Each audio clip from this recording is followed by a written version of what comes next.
Today, I'll share an unbelievable story about a wife's betrayal that took an unexpected turn.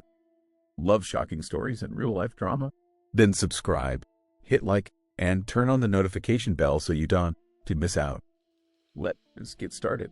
James Morgan couldn't pinpoint exactly when the suspicion first took root. Perhaps it was the way Sarah's phone would suddenly go silent whenever he entered the room, or how she started working late on Thursdays, always Thursdays, when Tom Henderson had his photography club meetings. Tom, their next-door neighbor of 3 years, whose camera lens seemed to find its way to their backyard with uncomfortable frequency. The signs were subtle at first, a different perfume lingering in the air. Garden tools rearranged in ways Sarah would never organize them. The occasional strand of gray hair on her jacket. Sarah's hair was chestnut brown, while Tom's had begun graying at the temples years ago. But it was the dirt, the inexplicable smudges of soil on her clothes at midnight, that finally pushed James over the edge. He married Sarah 8 years ago, after a whirlwind romance that still felt like yesterday. She was a biotechnology researcher at Meridian Labs, brilliant and beautiful, with a smile that could light up the darkest room. They built a life together in this quiet suburban neighborhood. Their modest 2-story house nestled between perfectly manicured lawns and friendly neighbors who traded gardening tips over white picket fences. Tom Henderson had moved in 3 years ago, a divorced photographer who worked from home and seemed to spend an inordinate amount of time pruning his roses. Sarah had taken an immediate interest in his garden, claiming his expertise could help with their struggling vegetable patch. James hadn't thought much of it then. Sarah had always been passionate about their garden, especially since her mother passed away 2 years ago. But now, sitting in his home office with the Amazon package containing a high-definition security camera in his hands, James felt his world tilting on its axis. The camera was small, easily concealed behind the vintage clock in their living room. It offered a perfect view of the front door and the side entrance that led to their backyard. The guilt of surveillance gnawed at him, but the alternative, confronting Sarah with nothing but suspicions, seemed worse. Installation was easier than expected. James waited until Sarah left for her weekly grocery run, then mounted the camera with trembling hands. The device connected seamlessly to his phone, allowing him to monitor the feeds from anywhere. He told himself it was temporary, just until he could prove his suspicions wrong. Deep down, he prayed he was being paranoid. The first few days yielded nothing unusual. Sarah's routine remained consistent, leaving for work at 7:30 a.m., returning around 6 p.m., occasionally stepping out to tend to her beloved garden. Tom would wave from his driveway, but their interaction seemed casual, neighborly. James began to feel foolish, ashamed of his distrust. Then came Thursday. Sarah texted that she'd be working late. No surprise there. James watched through the camera as darkness fell, the motion sensor lights casting eerie shadows across their front lawn. At 9:47 p.m., movement caught his attention. Sarah's car pulled into the driveway, but she didn't enter through the front door. Instead, she walked around to the side entrance, disappearing from view. James switched to his phone's camera app, heart pounding. Sarah reappeared in their backyard, but she wasn't alone. Tom's familiar silhouette emerged from the shadows, carrying what appeared to be gardening tools. They spoke in hushed tones, their faces illuminated by the soft glow of Sarah's phone. What happened next made James' blood run cold. Sarah produced a key, one he'd never seen before, and unlocked the old storm cellar doors they sealed shut years ago, claiming water damage made the space unusable. Tom followed her down into the darkness, the doors closing behind them with a soft thud. James sat frozen, staring at his phone screen. Minutes stretched into an hour. Finally, at 11:23 p.m., the cellar doors opened again. Sarah emerged first, her clothes smeared with dirt, followed by Tom, who carried a large black bag. They spoke briefly, then parted ways, Tom returning to his house, Sarah heading inside through the side door. When she came to bed that night, Sarah smelled of fresh soap and laundry detergent. She kissed his cheek and murmured something about a breakthrough at work. James lay awake, listening to her steady breathing, his mind racing with possibilities. The security camera had revealed more questions than answers. But one thing was certain. Whatever was happening in that cellar had nothing to do with an affair. The next morning, James waited until Sarah left for work before investigating the storm cellar. The padlock was new, industrial grade, impossible to break without proper tools. The small window was blacked out from the inside. Standing there in the morning sun, James realized he had a choice to make: confront Sarah directly or dig deeper into whatever secret she was hiding. He chose to dig. Over the next few days, James established a pattern. Sarah, his late nights weren't just on Thursdays. They occurred every third day, like clockwork. Sometimes Tom would join her. Sometimes she went alone. Always the same routine. The cellar, hours of absence, emerging with dirt-stained clothes and that large black bag. James began documenting everything. He installed more cameras, covering every angle of their property. He noted times, dates, patterns. The researcher in him, he worked as a data analyst, couldn't help but look for correlations. That's when he noticed something else. The disappearances in their neighborhood had started 3 years ago, right around the time Tom moved in. First, it was pets, cats and dogs vanishing without a trace. Then people began to go missing. A jogger here, a delivery person there. The police investigated, but the cases went cold. No bodies, no evidence, just empty spaces where lives used to be. James, his hands shook as he pulled up news articles on his laptop. 7 people had disappeared within a 5-mile radius of their house in the past 3 years. The most recent was just 2 weeks ago, a college student who had been going door to door selling magazine subscriptions. The implications were too horrible to contemplate. Sarah couldn't be involved in something so sinister. There had to be another explanation. But as he stared at the camera feed, watching his wife disappear into that cellar for the 4th time that week, James knew he was running out of alternatives. He needed to know what was in that cellar. Not tomorrow, not next week, tonight. As soon as Sarah left for her evening shift at the lab, he would find a way in. Whatever secrets lay behind that padlocked door, James was finally ready to face them. What he didn't know was that Sarah had secrets far darker and more terrifying than he could imagine. Secrets that went beyond affairs or missing persons. Secrets that would shake his understanding of reality itself. And in less than 12 hours, those secrets would begin to unravel, pulling him into a nightmare from which there might be no escape. The waiting was unbearable. James spent the afternoon pacing his home office, alternating between watching the security feeds and researching lockpicking techniques on YouTube. Sarah had left for work at her usual time, carrying her laptop bag and wearing the blue blazer she favored for important meetings. She kissed him goodbye, her lips warm against his cheek, her smile unchanged despite whatever darkness she harbored. At 4:30 p.m., he received a text, "Working late again." Dawn? Wait up. The same message she sent countless times before, but now it carried an ominous weight.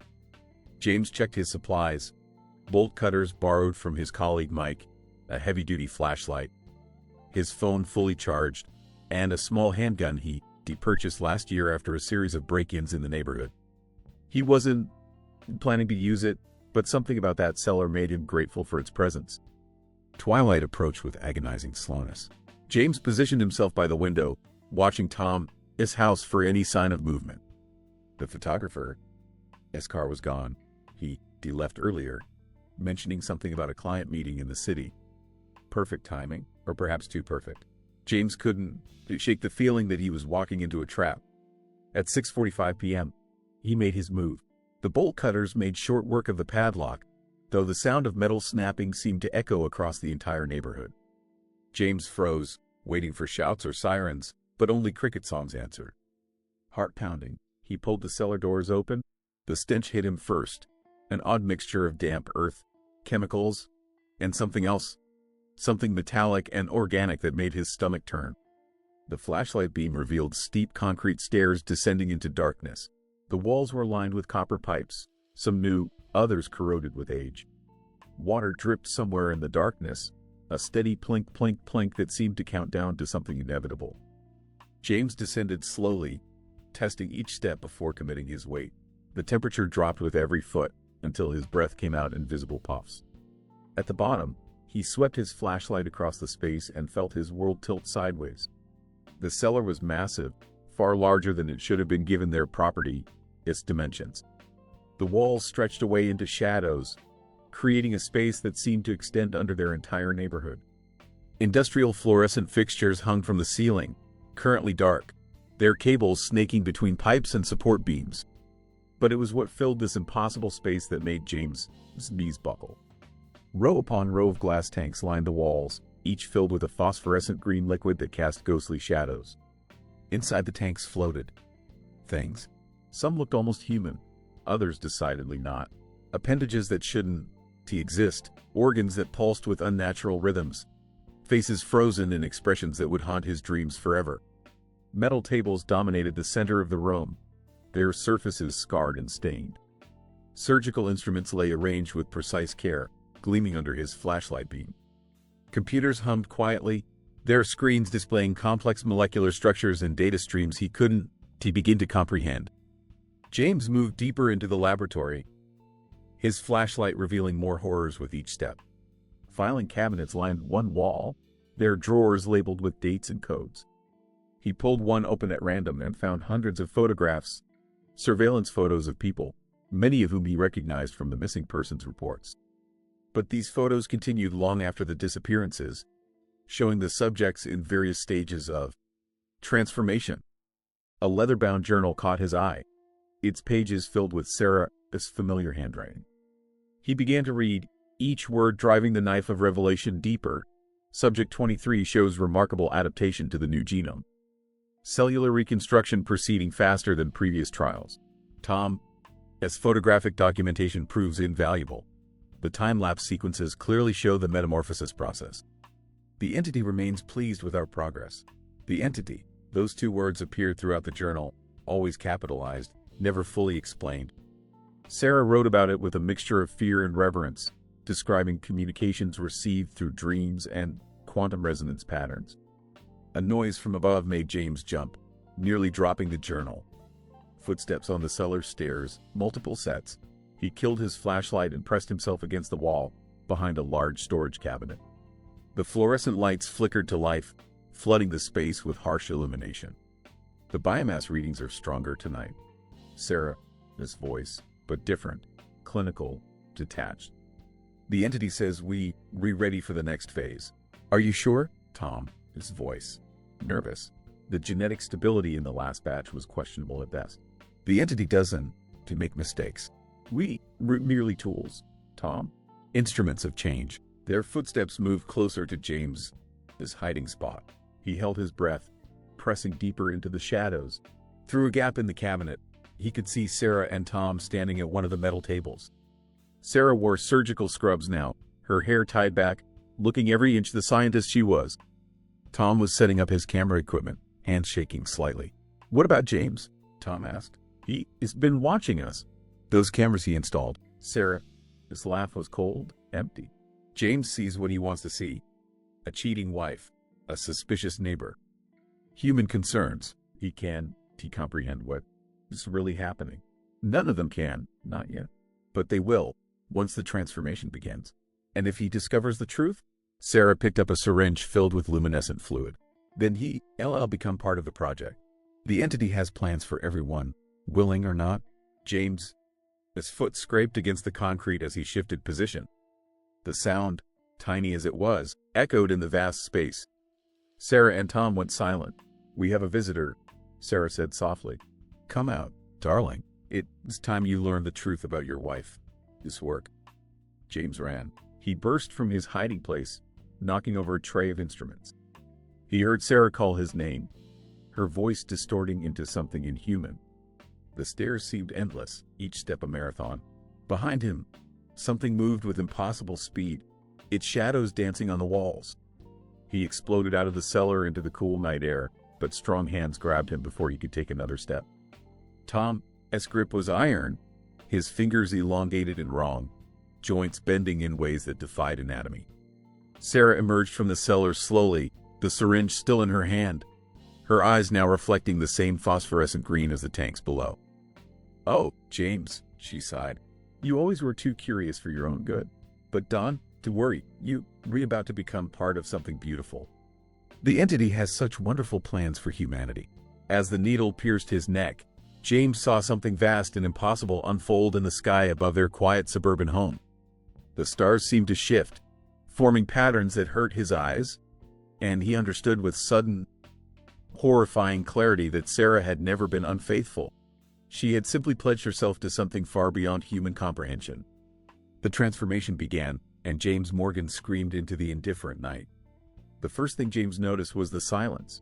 Not just external quiet, but an absence of the constant internal noise humans carry with them. Heartbeat, breathing, the rush of blood through veins. His body felt simultaneously heavy and weightless, as if he were floating in deep water while being crushed by the pressure of an entire ocean. He was lying on one of the metal tables, strapped down with restraints that seemed to pulse with their own life.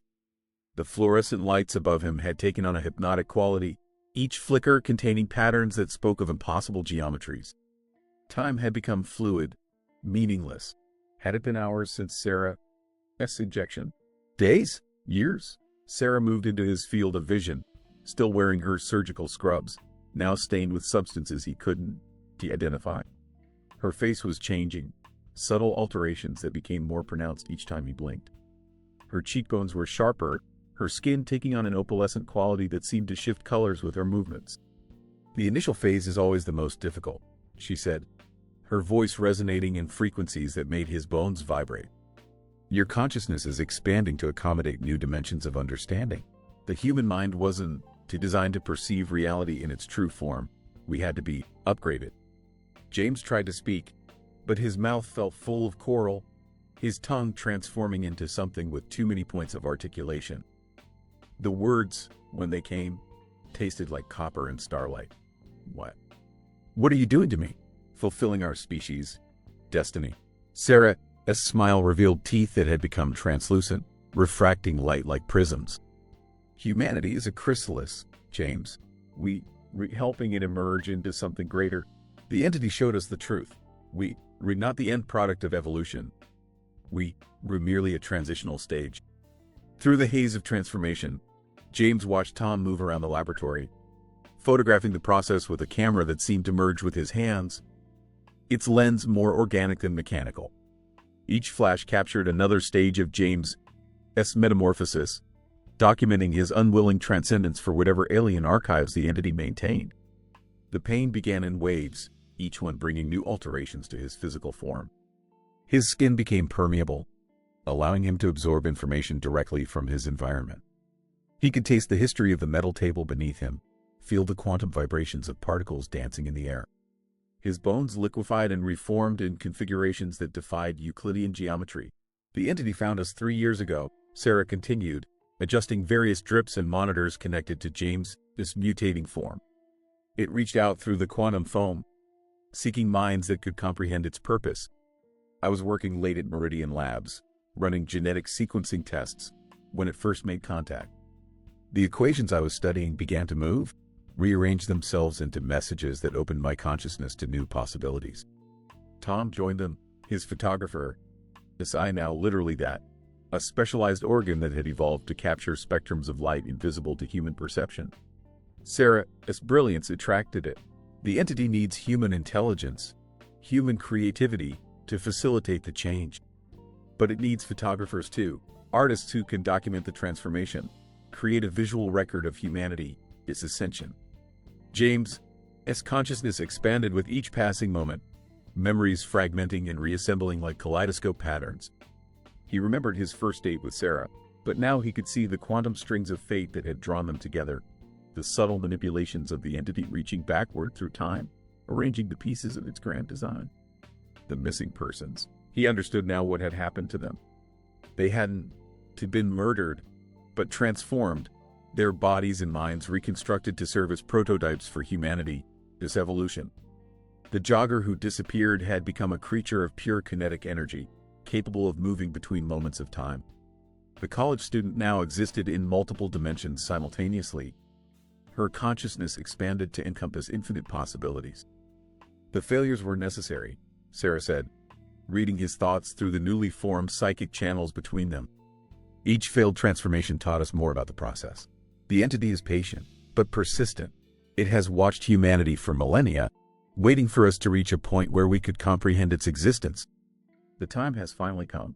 Through the window of his expanding consciousness, James began to perceive the entity itself. It existed in the spaces between spaces, a vast intelligence that curved through dimensions beyond human comprehension. Its presence was everywhere, in the air they breathed, in the light that fell from the stars, in the quantum foam that formed the foundation of reality itself. The entity communicated in concepts that bloomed directly in his mind, each one containing encyclopedias of information. He saw its home universe dying in the unimaginably distant future, its inhabitants ascending beyond physical form. He saw how they had seeded other universes with their essence, guiding the evolution of countless species toward a singular purpose, the creation of a cosmic network of transformed beings linked across space and time. The missing pets, James managed to say, his voice producing harmonics that made the air shimmer. They were tests? Animals are simpler, Tom explained, his camera eye whirring as it documented James' continuing transformation. Their consciousness doesn't resist the change as strongly as humans do. We needed to understand the basic principles before attempting human transformation. Even now, success ISNT guaranteed. Your mind must accept the change, embrace it. Fighting only makes the process more difficult. As if triggered by Tom's words, James felt his consciousness begin to fragment. The expanded awareness became overwhelming, threatening to shatter his sense of self into infinite pieces. He saw himself reflected in the polished surface of a nearby tank. His body had become something fluid, organic machinery pulsing beneath translucent skin. Eyes had formed in impossible places, each one perceiving a different layer of reality. Sarah pressed another needle into his morphing flesh, this one filled with a liquid that seemed to be made of concentrated darkness. This will help stabilize the transformation. The entity has chosen you, James. It sensed your potential from the beginning. Why do you think it guided me to you? Our marriage wasn't just love, it was purpose. You have the perfect combination of analytical thinking and creative intuition. Once the change is complete, you help us perfect the process. The new injection brought clarity, allowing James to process the flood of extra-dimensional information without losing his core identity. He began to understand the true scope of Sarah's work. The Cellar Laboratory extended through subspace, connecting to similar facilities around the globe. Other scientists, other photographers, other chosen ones, all working under the entity, its guidance to facilitate humanity, its metamorphosis. But with this expanded awareness came a terrifying revelation. The entity's plan wasn't as benevolent as Sarah believed. Yes, it sought to transform humanity, but not to elevate them. The cosmic network it was creating was a form of neural network, each transformed being serving as a node in an unimaginably vast organic computer. Humanity wasn't being uplifted, it was being repurposed. James tried to share this realization with Sarah, but the entity's influence was too strong. He watched helplessly as his wife adjusted the chemical drips with loving care, truly believing she was helping to shepherd humanity toward a glorious transcendence. Tom continued his documentation, his camera capturing the death of James' humanity frame by frame. The transformation accelerated. James felt his organs restructuring themselves, becoming components of a biological receiver tuned to the entity's frequencies. His brain expanded beyond the confines of his skull, connecting to the quantum field that permeated reality. Through these new connections, he could sense others like him, the transformed ones, their minds linked in an ever-growing network of altered consciousness. They reach out to him, these former humans, their thoughts a chorus of ecstatic submission to the entity's will. The jogger, the college student, the other missing persons, all now nodes in the entity's network, their individuality subsumed into its greater purpose. They welcomed him, showing him visions of the work yet to come. The transformation of humanity was just beginning, and he would play a crucial role in its completion. As the last remnants of his human consciousness began to fade, James made a desperate attempt to preserve some part of himself. He took his love for Sarah, his real memories of their life together, and buried them deep within the quantum structures of his transformed mind. The entity could remake his body, repurpose his consciousness, but he would hold on to this one piece of his humanity. The entity sensed his resistance, pressing against the barriers of his mind with increasing force. James felt his hidden memories beginning to crack under the pressure. Soon, he would be fully integrated into the network, another instrument of the entity's inscrutable will. Sarah leaned down, kissing his forehead with lips that had become a cluster of sensory organs. Just let go, my love. Let the entity show you the truth. Together, we'll help humanity achieve its true destiny. As the last walls of his consciousness crumbled, James saw the future the entity had planned. A future where humanity had been transformed into a living processor, each individual a component in its vast computational matrix. And in that moment of clarity, he understood that the greatest horror wasn't the physical transformation, but the loss of choice, the surrender of humanity, its right to choose its own destiny. The entity's influence flooded his mind, and James Morgan ceased to exist as an individual being. What rose from the metal table was something new, something that wore the remnants of his form but served a greater, darker purpose. The transformation was complete. Sarah smiled, her inhuman features radiating satisfaction. Welcome to the future, my love. The entity has such wonders to show you. In the depths of the transformed thing is quantum consciousness. A tiny fragment of James Morgan remained, preserved like an insect in amber. It held onto the memory of human love, waiting for a moment of weakness in the entity, its control, a chance to warn others of what was really happening in that impossible cellar beneath a quiet suburban home. The thing that had once been James Morgan moved through the world like a tear in reality, its transformed body shifting between states of matter as easily as breathing. It performed its duties in the cellar laboratory with mechanical precision, helping Sarah and Tom prepare other subjects for transformation. But deep within its quantum consciousness, that preserved fragment of James watched, waited, and began to understand the true scope of the entity's deception. Sarah noticed subtle changes in her husband's transformed state. Unlike the other subjects, who merged seamlessly into the entity's network, James' new form exhibited moments of hesitation. Brief pauses in its movements, microscopic delays in responding to the entity's commands. At first, she attributed these anomalies to the complexity of his transformation. After all, each subject responded differently to the process. But 3 weeks after James' transformation, something happened that cracked the foundation of Sarah's certainty. She was reviewing Tom's photographic documentation of recent procedures when she noticed a pattern in the quantum signatures. The entity's influence wasn't just changing human subjects. It was standardizing them, eliminating the variations that made each consciousness unique. The transformed beings weren't evolving into something greater. They were being homogenized, their individuality erased to better serve as computational nodes. The cellular reconstruction rate is increasing, Tom said, his camera eye whirring as he documented another successful transformation. The subject, a postal worker who had disappeared during his morning route, was undergoing the final stages of metamorphosis. The entity seems pleased with our progress. Sarah watched the postal worker as humanity dissolved, replaced by the same standardized quantum patterns she observed in other subjects. The process was becoming more efficient, but at what cost?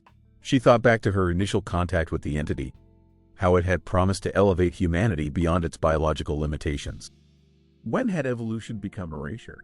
The transformed James moved beside her, its fluid form arranging itself into an approximation of her husband's original appearance.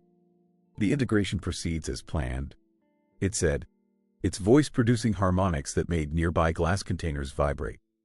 Soon, this node will be fully operational. Sarah noticed something in those harmonics, a sub-one, barely perceptible, that didn't match the entity's usual frequencies. She turned to study James' transformed state more closely, and for a moment, she saw something flicker behind its compound eyes, a spark of the man she had loved, fighting to communicate through layers of quantum manipulation. That night, alone in their bedroom, though she no longer needed sleep in the traditional sense, Sarah began to review her journals. She read her own words with new awareness, seeing how the entity had gradually shifted her perspective, using her scientific dedication as a lever to move her moral boundaries. The experiments that had seemed necessary, even noble, now revealed themselves as steps in a carefully orchestrated program of species-wide subjugation. A noise from downstairs drew her attention. Through her enhanced senses, she perceived James' transformed state moving through the house with unusual purpose. Instead of its typical precise patterns, it seemed to be searching for something. Sarah followed silently, her own transformed biology, allowing her to move without disturbing the quantum field. In James' home office, the entity that had been her husband was accessing his computer, its appendages interfacing directly with the machine, its electronics. On the screen, lines of code flowed like water, forming patterns that hurt Sarah's enhanced vision. She recognized fragments of the genetic algorithms she had developed for the transformation process, but they were being altered. "James," she whispered, her voice carrying undertones of subsonic frequencies. The transformed being turned, its surface rippling with conflicting patterns. When it spoke, the harmonics were different, stripped of the entity's usual resonance. "Sarah, help me." "Still here, still fighting." The moment of clarity was brief. The entity's control reasserted itself almost immediately, James' transformed state returning to its programmed functions. But that glimpse of consciousness was enough. Sarah's scientific mind, enhanced by her own transformation but not yet fully subsumed by the entity's influence, began to race with possibilities. She returned to the cellar laboratory, examining the transformation tanks with new eyes. The green liquid that facilitated the metamorphosis wasn't just a catalyst. It was a programming medium, carrying the entity's instructions directly into cellular structures. But if the process could be modified, if the base genetic codes could be altered, you began to understand. Tom's voice came from the shadows. He emerged, his photographer, his form now more camera than human, mechanical and organic components merged in impossible ways. The entity, its true purpose. I've been waiting, watching through my lens, documenting not just the transformations, but the pattern of deception. Sarah's enhanced biology registered the change in Tom's quantum signature. Like James, he had managed to preserve something of himself, hidden beneath layers of the entity's programming. "How long have you known?" "Since the third transformation." Tom's camera eye focused on her, capturing spectrums of truth she had been blind to. "The entity doesn't want partners in evolution, Sarah. It wants components, standardized, controllable units for its vast organic computer. We're not being uplifted, we're being harvested." The truth hit Sarah with physical force, causing her transformed biology to resonate with discordant frequencies. Every experiment, every transformation, every proudly documented success, she had been helping to erase humanity, this future, not ensure it. The entity had used her own intelligence against her, playing upon her dreams of scientific achievement to turn her into an unwitting architect of extinction. But before she could respond, new presences entered her awareness. More transformed beings were descending into the cellar, their quantum signatures humming with the entity, this pure, unaltered influence. Among them was James' form, once again fully under control, its brief moment of independence erased by the entity's overwhelming will. "The network has detected anomalies," one of them announced, its voice a perfect synthesis of the entity's harmonics. "This node requires recalibration." Sarah felt the entity's attention turn toward her like a physical weight, probing her consciousness for signs of deviation. She fought to maintain her facade of compliance, to hide the terrible revelations behind layers of quantum noise. But as the transformed beings surrounded her, she realized that her time as a willing participant in humanity, its destruction had come to an end. The choice before her was clear: continue to serve as an instrument of humanity, its extinction, or risk everything to find a way to reverse the transformation she had helped create. But with the entity watching through countless transformed eyes, with her own husband now a puppet in its vast network, could she find a way to fight back against a being that existed beyond the boundaries of conventional reality? In the quantum frequencies that filled the cellar, Sarah heard James' consciousness trying once again to break through the entity's control. She made her decision. She was a scientist, after all, and every process, no matter how complex, could be analyzed, understood, and potentially reversed. The entity's servants moved closer, ready to begin her recalibration. Sarah prepared herself for what would come next, knowing that her next actions would either save humanity or condemn it to a fate worse than extinction. The real experiment was about to begin. Time moved differently in the depths of the cellar laboratory, each moment stretching and compressing according to the entity's nonlinear perception of reality. Sarah stood surrounded by its servants, their transformed bodies rippling with otherworldly energies. Through her enhanced senses, she could feel the entity, its attention focusing on her like a lens, probing for the source of her deviation from its grand design. The being that had once been James moved forward, its fluid form resolving into a shape that was almost, but not quite, human. "Resistance is inefficient," it said, its voice carrying harmonics that tried to reshape Sarah's thoughts. "The network requires uniformity for optimal function." But Sarah was no longer the same scientist who had eagerly embraced the entity's promises of transcendence. Her consciousness, expanded by transformation but not yet fully subsumed, raced through quantum calculations. She had helped design the transformation process, and in that knowledge lay the key to potentially undoing it. "The process can be improved," she said, carefully modulating her voice to match the entity's preferred frequencies. "Allow me to demonstrate a new approach to cellular reconstruction." She moved toward the nearest transformation tank, her movements precise and purposeful. The entity's servants watched through compound eyes as she began adjusting the chemical mixture that facilitated metamorphosis. Her fingers, now capable of manipulating matter at the molecular level, made subtle changes to the green liquid's quantum structure. Tom, his camera eye whirred, documenting every movement. He understood her plan without need for explanation. Their partially preserved consciousness allowed a form of communication that existed below the entity's awareness. His own transformations had given him insight into the visual frequencies that could disrupt the entity's control. "The network requires visual documentation," Tom announced, positioning himself to capture the procedure. Each flash of his organic camera contained carefully calibrated bursts of energy, creating interference patterns in the quantum field that maintained the entity's influence. Sarah felt James' presence behind her, his transformed state hovering between loyalty to the entity and the fragment of humanity she had glimpsed earlier. She reached out with her consciousness, trying to connect with that buried spark of her husband.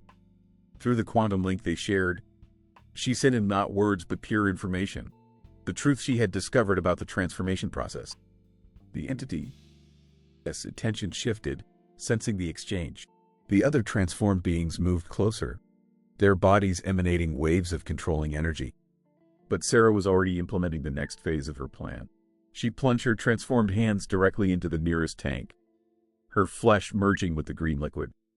Through this connection, she began broadcasting a new frequency, not the entity's standardizing signal, but something else, something that resonated with the remnants of human consciousness preserved within each transformed being. The effect was immediate and catastrophic. The transformed postal worker began to convulse, its standardized form rippling with conflicting patterns. Others followed, their quantum signatures fluctuating as buried personalities fought to reassert themselves. The entity's carefully constructed network began to fragment, nodes of individuality flaring to life within its unified consciousness. Protocol violation detected, the transformed beings chorused in unison, their voices distorting with interference, initiating containment procedures. But Sarah had anticipated this response.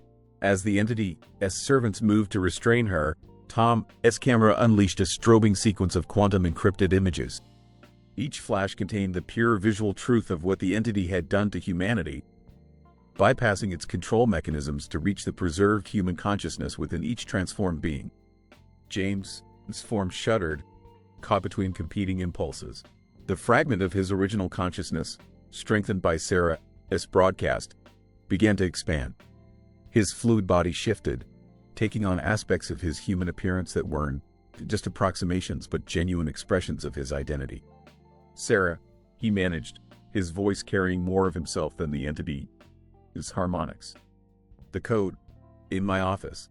I was trying to, understanding flashed between them. The altered genetic algorithms she had seen him working on, they weren't to attempts to enhance the transformation process, but to reverse it.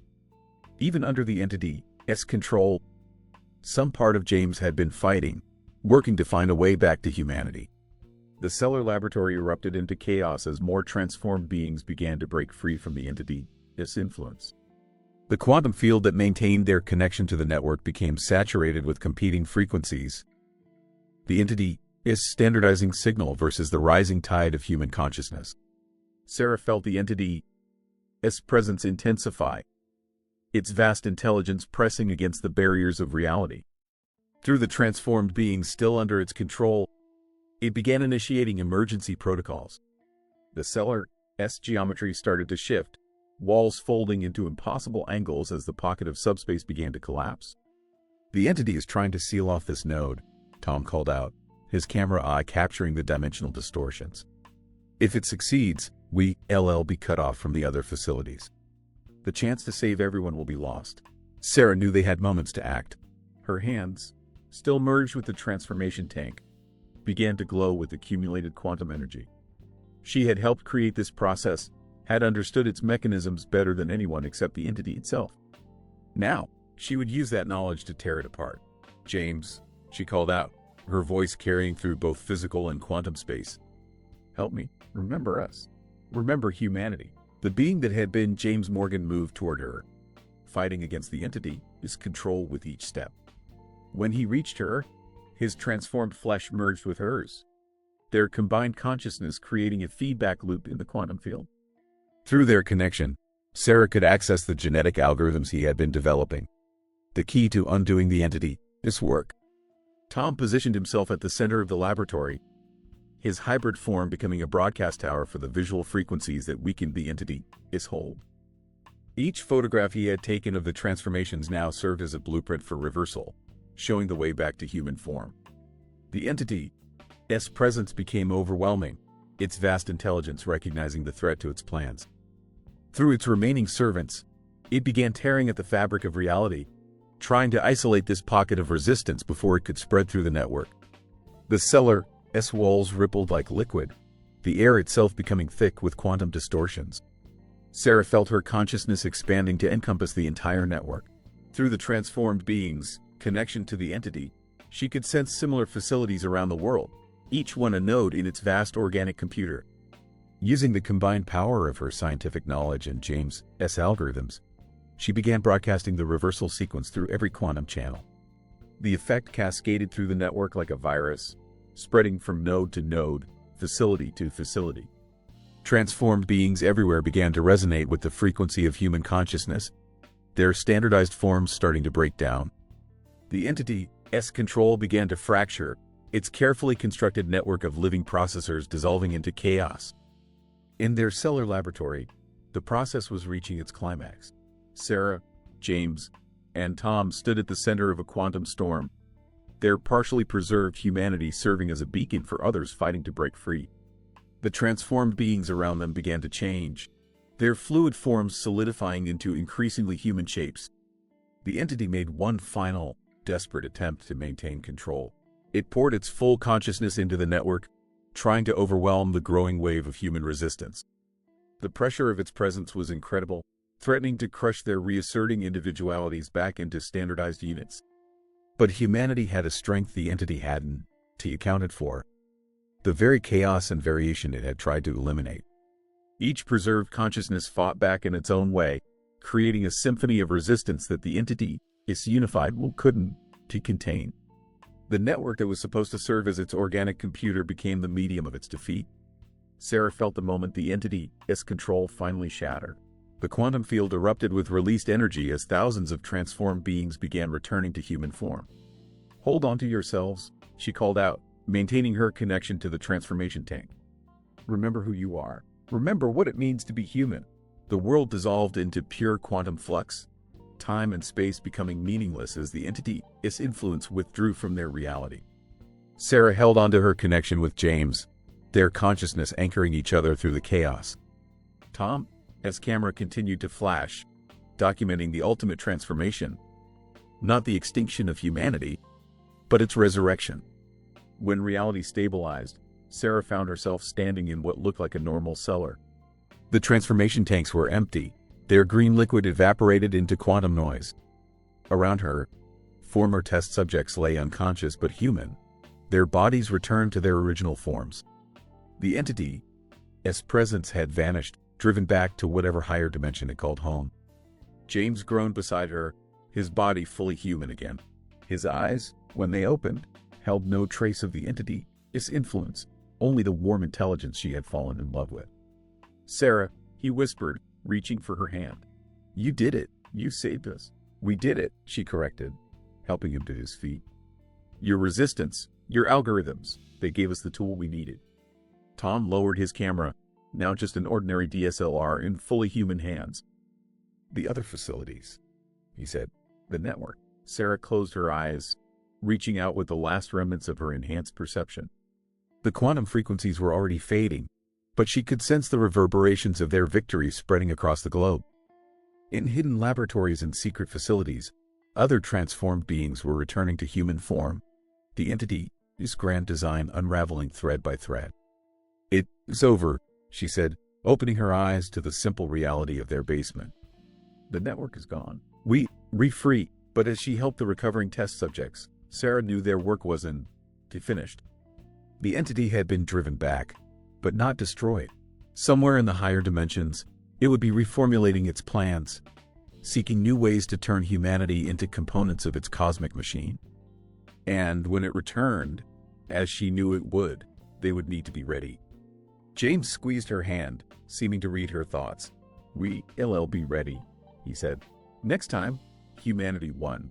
To be so easily deceived. Sarah nodded, already thinking about how to preserve their knowledge of what had happened, how to prepare for the entity, its eventual return. The suburban house above them would return to normal. The neighborhood would wonder about the missing persons who had mysteriously returned. And life would seem to go on as before. But in the cellar that had nearly become humanity's tomb, Sarah, James, and Tom began their new work, not as servants of an alien intelligence, but as guardians against its return. The entity had tried to eliminate humanity, its chaos, its wonderful, terrible individuality. Instead, it had only made those qualities stronger. The truth about the cellar would become a story, passed down through trusted channels, a warning about the price of transcendence and the value of remaining human. And in the quantum frequencies that still echoed faintly through reality's basement, the entity's defeat would serve as a reminder. Humanity's greatest strength lay not in uniformity, but in the beautiful chaos of individual souls, each one unique, each one free. Thank you all for watching this video. I hope you all enjoyed it and learned from it. I do appreciate your likes. Also, don't forget to subscribe and comment on the video. See you soon.